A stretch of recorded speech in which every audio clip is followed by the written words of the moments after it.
Are you ready to expand your clinical impact beyond patient care? As a physician who scaled a healthcare startup to 9 figures, I'm sharing my proven launch framework in a free masterclass, the Startup Physician's Blueprint. Learn to translate your medical expertise into startup success. Register now at startupphysicians.com. And yeah, I think my sort of piece of advice for anyone that's interested in exploring a career outside of medicine or outside of clinical work is to just go and talk to people who have made that jump, figure out what are they actually doing, like is the work that they're doing appealing to me, and then go and learn a lot more about what does that work actually entail. Welcome to Startup Physicians. Please like and follow our show to join our community of physicians who are reimagining healthcare delivery. Hi, everyone. Welcome back to Startup Physicians. This is your host, Dr. Allison Kerfman, and I am excited to be joined today by an international guest, Dr. Kieran McLeod. He is joining us from Melbourne, Australia. Hey, Kieran, thanks for joining us. Hey, Alison, thank you so much for having me on the show. Again, thank you for accommodating me at the tail end of your day. It's bright and early, 8 o'clock in the morning here in Melbourne. But yeah, lovely to be on the show. And yeah, very excited just to talk about my experiences in the startup world. I think there are a lot of clinicians out there who are very interested in the space, and yeah, very keen to share some experience about how to make that jump from clinical work into the startup world. Awesome. Well, I'll start with a little story, and it kind of demonstrates some of the things that I teach doctors, which is that what makes you stand out is that you reach out. And ironically, the way that you and I connected was on LinkedIn. I'm always telling people it is probably the very best platform for connecting with companies and startups and other people that are doing interesting things in the healthcare space. But there are several people that I follow who are thought leaders on LinkedIn, and I literally just saw you responding on multiple posts, and I was like, hey, I like that guy. He says good things. And so I think I just messaged you on LinkedIn. Yeah, no, I think that was pretty much exactly it. And I mean, I honestly couldn't agree more. I remember joining LinkedIn back in, it must have been maybe 2020 or 2021. And of course, all of my friends who were in, commerce or were already working in tech were deep in the LinkedIn game by that stage. And I thought, oh my God, I'm starting from 10 followers. I'm never going to be able to build it up. But again, like any social media platform, right? The more you engage, the more you connect with people, the more you kind of share your experiences, the more people are interested in, connecting with you and kind of talking to you. And then you end up being able to connect with people like yourself where, I get to hear your story, you get to hear a bit of mine, and we both get to learn a little bit more about clinicians who've managed to make the jump away from hospital work. Yeah. And it's funny, when I reached out, I didn't even know you were international. We had a lot of connections in common. And I find it very funny. I've been connecting with a lot of people in Australia lately. It's like all these people are coming into my life that it's like, oh, where are you from? Australia. So even I was at a hotel pool on 2 separate occasions recently, and everyone at the pool was from Australia. So I don't know, the universe is trying to tell me something. The Aussies do tend to make their way around the world, and I do think they're one kind of group of people where if you bump into them, no matter where you are, they tend to be quite friendly folks. I mean, me being South African originally, we tend to be quite friendly folks as well, but I think the Australians take it to a new level. That said, I also think that they are one of the few countries in the world that are also making quite a big splash in the world of health tech.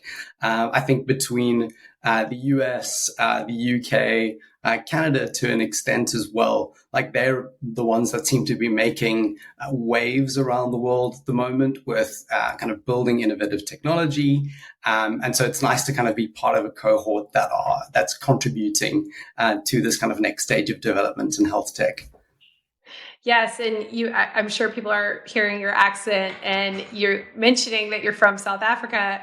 Every time I've talked to you, I've thought like I'm talking to Trevor Noah, which is kind of funny because you sound just like him. I mean, look, I wish I was as funny as Trevor. I might have to watch a few more of his shows just to pick up on a few of his jokes. But yeah, he's definitely one of our best exports, and I know he's certainly well loved across the pond in the States. So glad that I could be compared to someone like Trevor. Yeah. So tell me a little bit about your medical career and journey. I can't remember if you trained in South Africa or if you trained in Australia. No. So I trained in South Africa. So finished med school back in 2016. And essentially after you finish med school in South Africa, you do like an internship for 2 years and then a year of community service.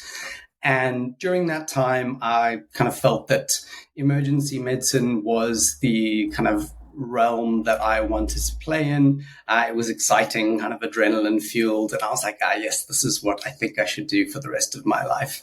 And then I finished ComServe in 2019. And my kind of goal for 2020 was to jump on a cruise ship and go be an emergency doctor on a cruise ship. And as I'm sure I don't need to tell you, 2020 was not a great year to be on a cruise ship. So I managed to avoid that sinking ship. And so, given that there was a global pandemic, I decided to kind of jump into field hospital work. So I joined Doctors Without Borders, and I worked for them for just under a year, moving around South Africa and assisting in field hospitals to basically help during like the major waves that came through South Africa. And it was really during that time that I saw this kind of rise of telehealth. And I figured, this is exciting. I want to be a part of this health tech journey. And that's what I think kind of initially sparked my interest to sort of start exploring a career outside of clinical work. Yeah. So, what did that look like for you? So you said you maybe started with some advisory roles, or how did that come up? Yeah, so interestingly, the first opportunity came from just being social and talking to people. I went off to a braai, which is what we call a barbecue in South Africa, and chatted to someone there who was working in the kind of online men's health clinic space. And at the time, they were looking into helping young men like myself, who were experiencing hair loss, get access to different types of medications that might help to slow their hair loss or help them regrow. So I said to them at the time, like, look, I'm very keen to help you out. I probably won't be your best salesperson, but more than happy to share some wisdom on, how to use things like minoxidil, various other medications that might help to slow hair loss. And so that really just became like something quite, casual. It was, hey, can you see a couple of patients for us? Can you help us figure out like what the sort of right treatment model is for this? And so I did that for a few months. Unfortunately, it didn't quite work out. I, wanted to join them, but we couldn't quite figure out what the right sort of working relationship was. And I, at the time, very much still wanted to do clinical work. And so I carried on doing clinical work in emergency medicine for a little while. And then eventually thought, maybe I can give the startup thing a go. Like, I want to build something myself. How hard can it be to build a business? And again, I'm sure I don't need to tell you this, but it turns out building a business can actually be quite hard. Oh, yes, it can. So at that point, I basically embarked on this journey to build Baiguai, which is basically a smoking cessation app. For those of you in the States or abroad, a guai is a South African slang term for a cigarette. So that was kind of the origin of that name. So that was really kind of my first real step away from healthcare, was founding that business and basically figuring out like, okay, how are we going to build this product? Like, we have an idea. How are we actually going to take this from 0 to 1 and basically do all of the things that building a business requires, which is a lot more than building a product, which is what I didn't really realize at the time. Yeah, because I actually talk to a lot of physicians who have a vision about something that could change healthcare in their field, and a lot of them don't quite know like what would I even do with this idea, because there's so much around building the operations and structure around something that I've heard the quote that no business ever dies for lack of vision, it's for lack of execution. And so there's just so many details and so many things that need to be working in concert together for a business to work. Even amongst the best ideas, sometimes businesses sometimes can be something that isn't sustainable, and so it's a Absolutely. lot of different talents that need to come together to make that work. Completely. I mean, I think one of the best kind of things that I think it was my dad who shared with me is, strategy is not just having, the best idea. It's actually deciding, or just having, all of the ideas. It's actually deciding about what not to do, because you only have so many hours in a day. You only have, so many people that you're working with. And yes, you may have this vision of like, you want to build this incredible product or service or offering, but in order to do so, you basically have to figure out, what am I going to do today that is going to help me get one step closer to what I want to achieve tomorrow. And often that's very hard, especially in the early days when there are a million different things to do. And you're like, oh my God, my head is spinning. How do I decide what to work on? And that was very much the case with Baiguai, because I had, a co-founder. She was still working full-time elsewhere. She was non-technical. And so a lot of the product building ended up falling to me. Now, again, coming from a clinical background, no idea how to code. I was like, I don't know how to build a product. I can't afford to, outsource this completely. What am I going to do? And so early on, it was very much just, okay, what do I need to do today to get one step closer to being able to build this product? And that's pretty much how the journey began. Did you have any like support around you? Like, I know my first venture was in more of a venture studio type environment. Some people will bring on like a technical partner. What was your approach? So when we started off, we were quite lucky in that we had someone who'd kind of agreed to be our CTO at the time. And granted, his focus was very much in sort of data science. He was not an app builder. And so he gave a bit of direction on, what we should be building. Unfortunately, he decided a couple of weeks in that actually this wasn't quite the right thing for him to sink his time into. And actually, he was going to step back. And we were completely bootstrapped. So it wasn't like we had, a venture partner or like a venture studio that we were working with. I was quite lucky in that I had quite a few friends who worked in tech who could give a lot of advice on like, this is how you can build an MVP or minimum viable product. And basically pointed me towards using these sort of low code, no code tools that could help to essentially build the first, iteration of your app. And that is really what kind of sent me down the tech rabbit hole in many ways, was learning about these tools, figuring out how to connect them all together, occasionally leaning on a friend who, might know just that little bit more about a particular tool that I don't know that much about, and then kind of using that as a way to kind of bridge the gaps in my knowledge and, move yet another step forward. And that is effectively how we built Baiguai. It was very much using these low code tools and connecting them up with one another in order to build, websites, the mobile app, and then kind of all of the operational systems, behind the scenes as well. And that, I think, was probably the thing that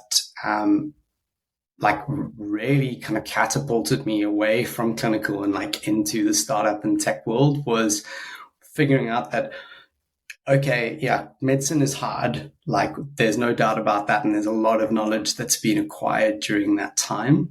But if I can learn to do the basics of this tech thing, then pretty much anyone can. And I should, capitalize on this momentum and start building that tech knowledge more and more.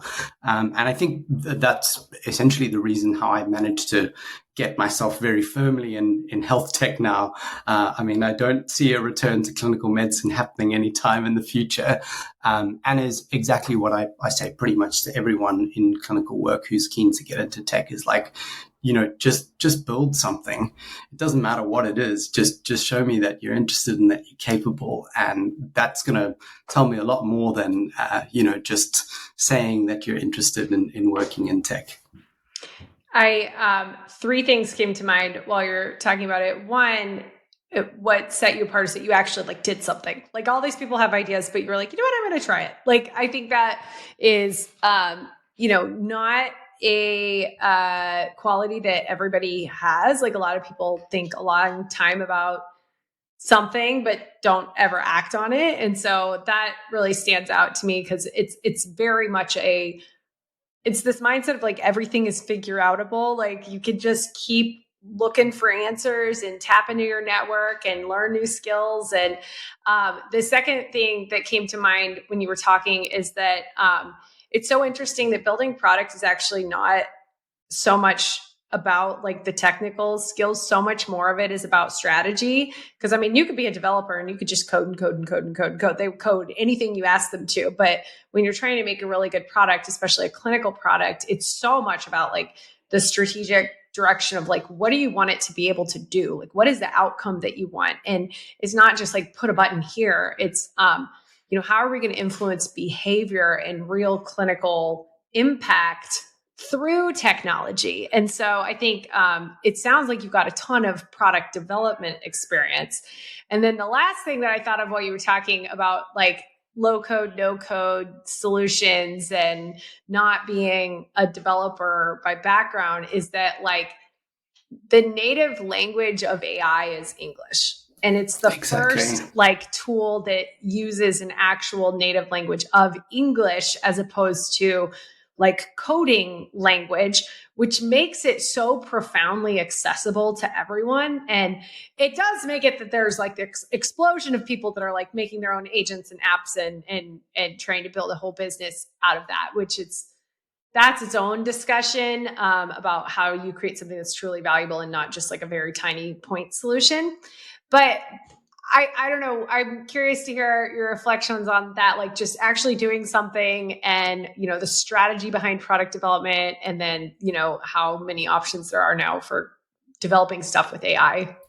Yeah, absolutely. Well, yeah, three great points. I think the first one about, I guess, having an idea and then following through with it and kind of committing to it. A little bit of it was, I guess, the fact that, I'd sort of brought on, a co-founder as well. So I had someone else who I was sort of accountable to. And at that stage, I'd sort of, I guess, made the call to build in public, not necessarily, actually telling people what components or features I was building every day, but more just saying, I'm building this thing. And in many ways, that kind of created this, I guess you'd call like contract with myself, where I was like, well, I've told people I'm doing this now. I don't want to be the guy you gotta hold yourself accountable. Yeah. Absolutely. And again, 10 years of studying medicine and then working in medicine, I'm like, I'm not someone who likes to fail. So therefore, I'm going to just keep going at this thing. It turns out failure is actually not a bad thing. It took me a few of those to figure that part out, and I'll touch on that in a little bit. But yeah, I think that was really the reason why I kind of doubled down. I was like, look, I've told people I'm building this thing. I'm going to just continue building it.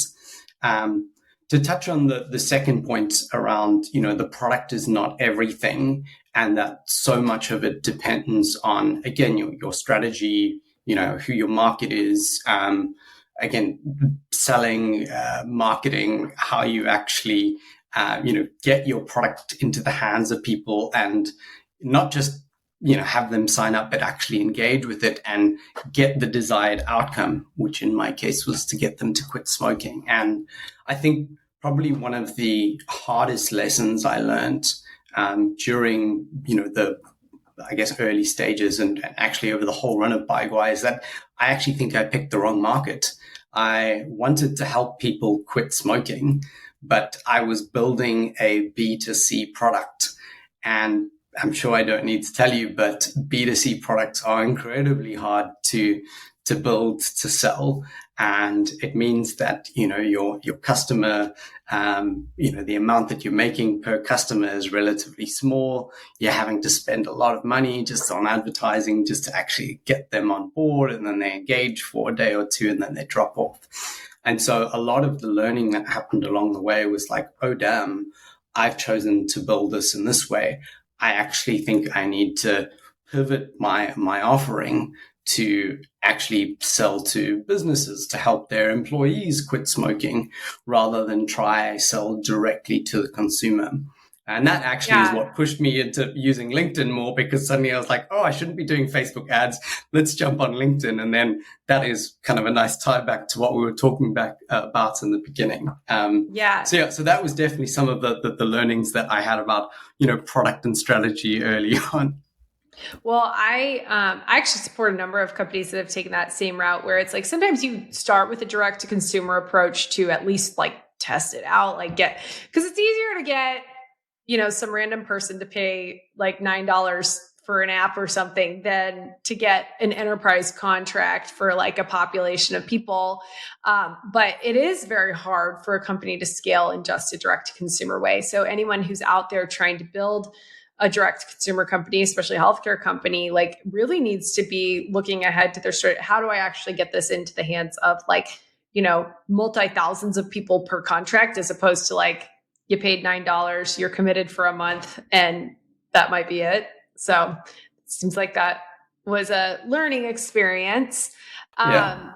And maybe just to answer your third question, because that was the one I didn't get to around just kind of no code and low code. And I think you're right. Like now code is no longer the language of building, right? It's English. And back when I, started building Baiguai and again, other products that I've kind of built along the way, the reason why I chose these kind of low code, no code tools is because, look, it feels much easier to use something that's visual, where you can build the interface in front of you. I want this button to lead me to there, and I want it to send this data to this database. And it just made so much sense to me to build visually, because again, so much in medicine is visual, right? We see a patient in front of us, we make our observations there. It's much easier to then say, okay, I can make better decisions if I know what this action is going to do. But I think what really helped there is that kind of no code is a gateway to code, because there are limitations in these products. And then suddenly you realize, I need some way to connect this to that. And then you start going online, and at the time it was going to Substack and figuring out like, okay, how do I do this specific thing? I just need one little snippet of code to do that. And then the first time you manage to implement that tiny little snippet of code, you're like, oh my God, I'm an engineer. I mean, not really, but you know what I mean? So that was kind of the pathway there. And I think in the current age, like there's no reason why someone like shouldn't be building or should be like afraid of building, because the barrier to entry is so low. Like you can go and download a Cursor, a Windsurf, even just, Claude or ChatGPT and get something basic going. I mean, there are many apps out there who are essentially dedicated to just helping people vibe code products. But the real challenge is exactly what you mentioned, is building something that actually scales and that people want to use. And that's where I think a lot of the learnings come in beyond just the product. It's how do I make sure that my product is built and suited for the market that I want to serve. And I guarantee you didn't know any of that stuff when you started this first venture. And that's what's so interesting about the journey, is like there was so much that you were probably like, oh yeah, I'm sure I could figure that out. And it was probably way harder than you thought it was going to be. There were probably times that you weren't making any money and you were like, oh my gosh, you can't get more people more than just like these $9 or however much you were charging. And the way you got better was to pivot and to learn. And now that you solidified a lot of skill sets and pattern recognition that you're like, oh, that's definitely not the way to do things. And like next time you're not going to do it that way. And so I think that a lot of doctors feel like there's like this huge barrier to entry, this world of tech and startups, that they're just like, I just don't know anything about it. And I kind of feel like both you and I, like neither of us knew anything about it either. And you just kind of like figure it out. And then as soon as you figure it out, you have a new skill set, right? Yeah. And yeah, I think that is the thing, is that I think because it feels so foreign to like medicine, where again, you are taught probably the same content that, the previous generation of doctors or nurses, or physios, or whoever was taught. It feels like everyone's speaking very much the same language. And so you talk about a concept, you go into a hospital, an ED, a ward, like, everyone knows what they're talking about because you have this shared jargon. And then you start hearing all of this different jargon coming from tech or from business. And you're like, this is intimidating because I hear these words, but I don't know what they mean. And therefore, I don't know how to bridge my knowledge, which is all of this clinical stuff, into, the world of business or the world of tech. And the thing I tell everyone is like, look, a medical degree has actually just taught you how to think. It's taught you how to solve problems. And, problems need to be solved in every business. If anything, that's what they do. A product or a business is there to solve a problem, a pain point for someone. And often clinicians just need to be reminded that that's actually the skill set that they have been taught. It may have been a very niche problem-solving skill set, but that's not to say that they can't learn to solve problems in a different area. Much like how you would have started out maybe just kind of doing, general medicine, and then gone into pediatrics and learned about all of these like kind of niche problems that pediatricians deal with. You can move into technology and learn about the problems that technologists deal with, or, tech companies deal with.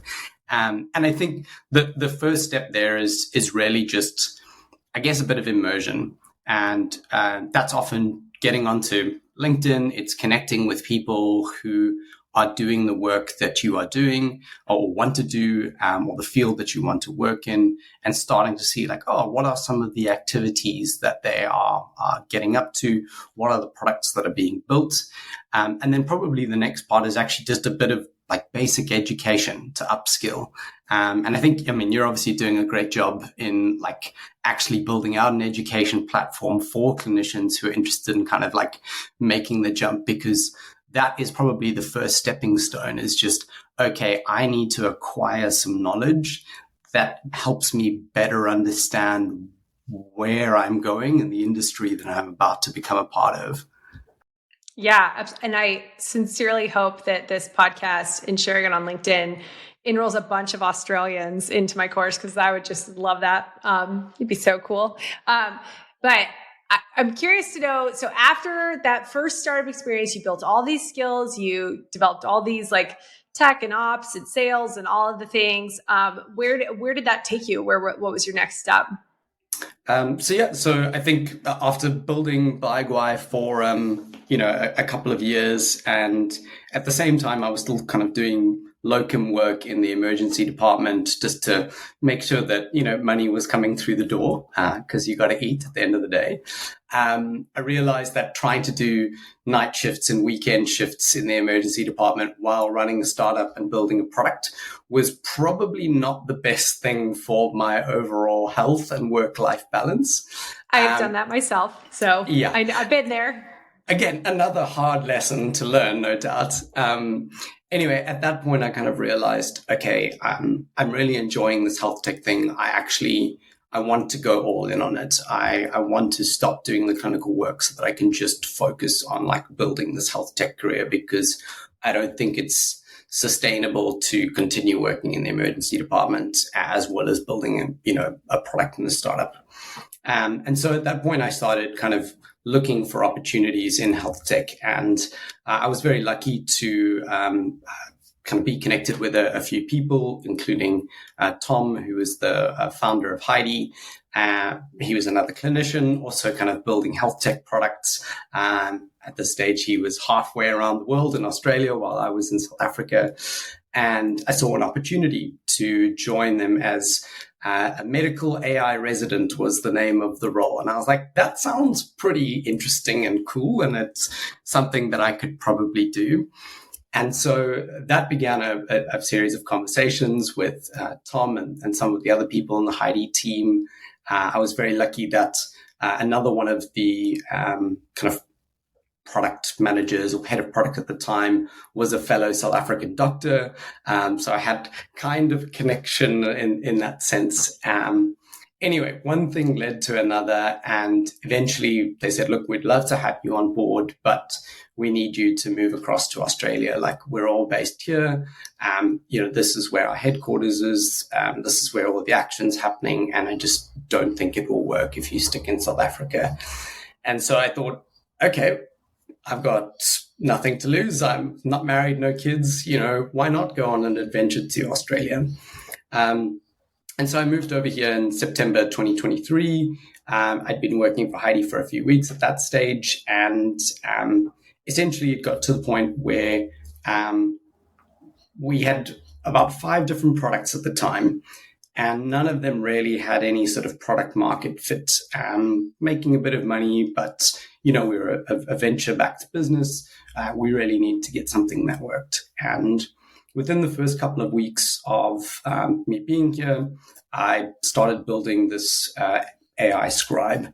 And that really resonated with our first few users that we introduced it to.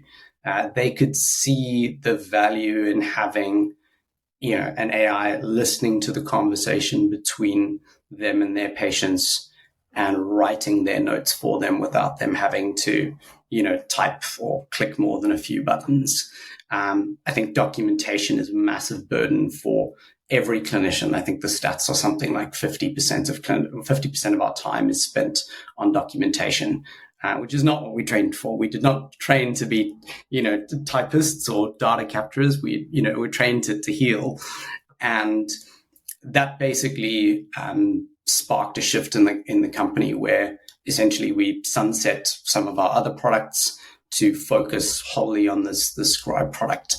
And from there, it's really taken off. And with it, my remit's changed quite a bit. So again, as head of medical knowledge, it's a very broad term, but essentially we cover everything from product to operations to clinical safety to regulatory work, which is very broad. But again, that's just the nature of the business. And is your business mainly in Australia, or are you guys international? So we're international. Again, Australia is still probably the market where we have the most users. It's obviously where we started off, but we have a reasonable footprint in the US, quite a reasonable footprint in Canada and the UK. I think the US has probably more competition than most other markets. They're big players like a Bridge and Dragon Copilot from Microsoft, Ambience, a number of other scribes over there, which makes it a lot harder to compete. And Epic. Epic introducing of course, their own new tool that might put everyone out of business, but I was going to say that's like one of the ultimate competitors, right? Right. They have the perfect distribution mechanism. Absolutely. So we are operating internationally. We found some markets we've had a much greater hold on the market. So in the UK, for example, something like 50% of doctors that are using scribes or 50% of GPs that are using scribes are using Heidi. So, that is, a massive, amount of market share there. Whereas, in the US, it's probably a smaller amount, but again, many more sort of doctors there and a much larger population to care for. I'm curious to know, in this position, how do you feel like your medical knowledge is translating? Because first and foremost, you're trained as a doctor. I think that you have such an interesting career path, and I would like to think that you're really infusing this clinical quality and knowledge into a space that really needs that perspective. Well, yeah, I mean, I think in many ways, and I think this is maybe where I can maybe shed a bit of light on like the kind of work that clinicians may end up doing in a business. And I'll talk just about my own team, just to give insight there, but I'll try and touch on some of, the many points of value that a clinician can have in a tech business. So as I mentioned, we cover sort of a mixture of product operations and then kind of clinical safety, regulatory work. On the product front, remember, we're building products that are being used by clinicians.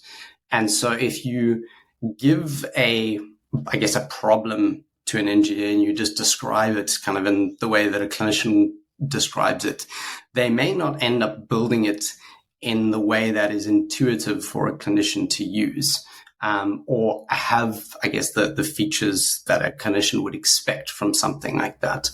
And there are a couple of like ones which I can touch on here. So one of the things we did when we first built the scribe was to give clinicians the ability to add non-verbal context. So not just transcript equals note or transcript transformed into note, but also realizing that sometimes clinicians want to add information that they don't necessarily say out loud. Obvious example is psychiatry. If you've got a patient in front of you who's, showing signs of psychosis, or you're concerned about, that they might be harming themselves or something like that, that's not necessarily something you are going to verbalize to the patient in front of you. You want to just jot down those notes quickly, but you still want it to be incorporated into your note. Same thing with maybe a referral letter from another clinician who's given you some lab results or other findings. Like, I don't want to have to read out that letter to make sure that it makes its way into the note. If you're given the problem of, I want to turn conversation into medical note to an engineer, they may just say, cool, speech to text model, transform medical note. And they may have missed out on that kind of important aspect. So having the clinician there to just add that extra context, for lack of a better term, help to actually shape the product in such a way that it actually becomes far more intuitive for a clinician to use. And they feel like, this is actually built for me. It's not just like an engineer's built it and slapped a healthcare label on it. So that's really, I think, that the value, particularly on the product front. On the AI side of things, a lot of our work comes down to prompt engineering. So essentially helping to guide these large language models to do the things that they're supposed to. And then working with the engineers to make sure that we've chosen the best models. And a lot of that is to do with making sure that we've captured the right amount of detail, and we're ensuring that we don't have, hallucinations popping up, and, understanding which hallucinations are really problematic, i.e. making up diagnoses and management plans is very much a no-no. So that's really, I think, the value that clinicians can play on the product side of things. When it comes to operations, there's a million different things that clinicians can do there. But I think from our side, it's often actually helping users troubleshoot when they do have issues with their sessions. So they may report, there's something wrong in the physical exams section. I didn't say this, or didn't mention this medication. When we're reviewing that, we can go in and actually figure out there's the reason that this came through is because of something that was said in the transcript, which resulted in that link. And if you just have someone who doesn't have that kind of medical context, they may not pick up on that is the reason why that particular data point came through. So that's kind of product and operations. And then I think clinical safety kind of speaks for itself. Nobody wants to release or have a product out there that has the potential to cause harm to patients in any way. Again, Hippocratic oath, first do no harm, right?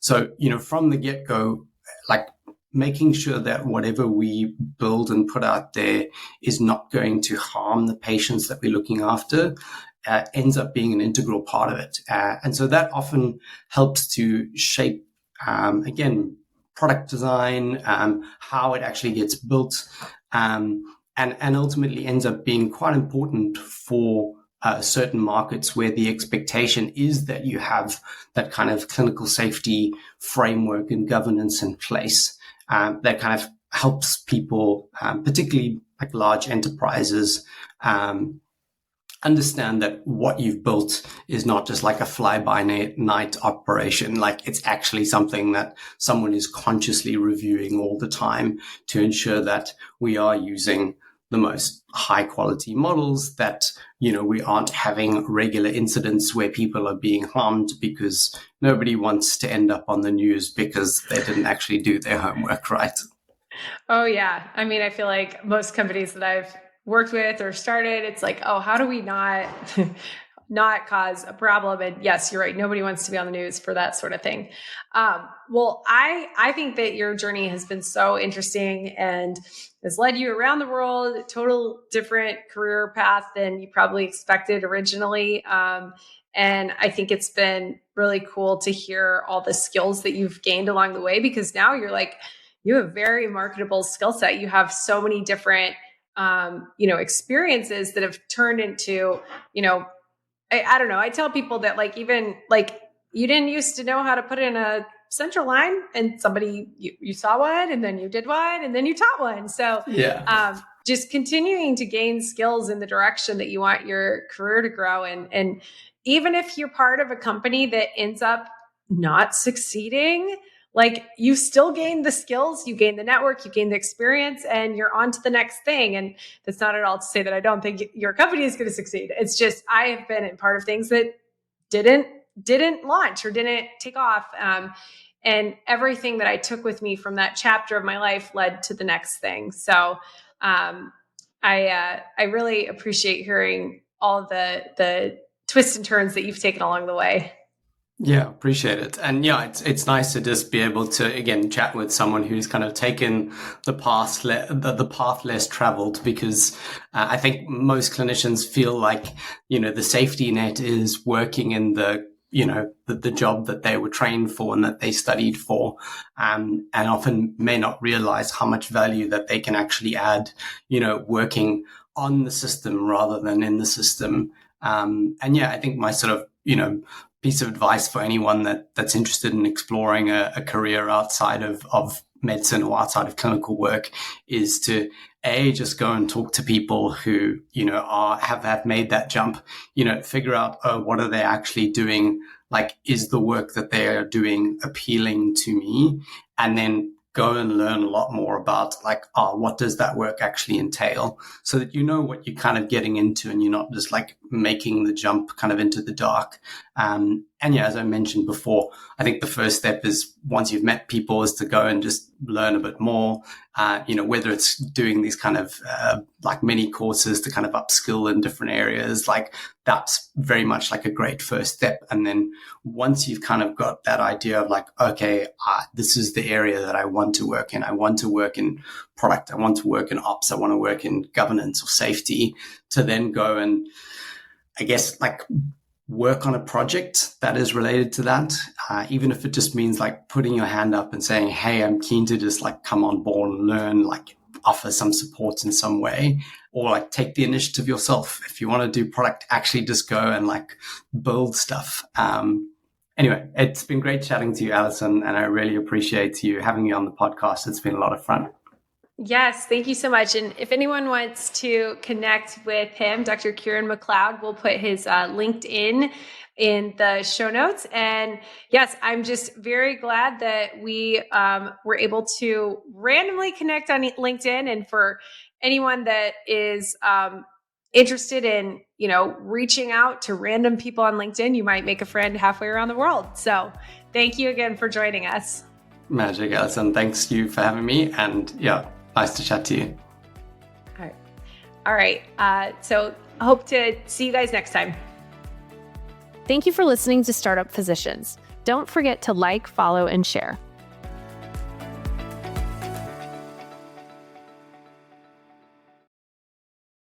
Are you ready to expand your clinical impact beyond patient care? As a physician who scaled a healthcare startup to 9 figures, I'm sharing my proven launch framework in a free masterclass, the Startup Physicians Blueprint. Learn to translate your medical expertise into startup success. Register now at startupphysicians.com.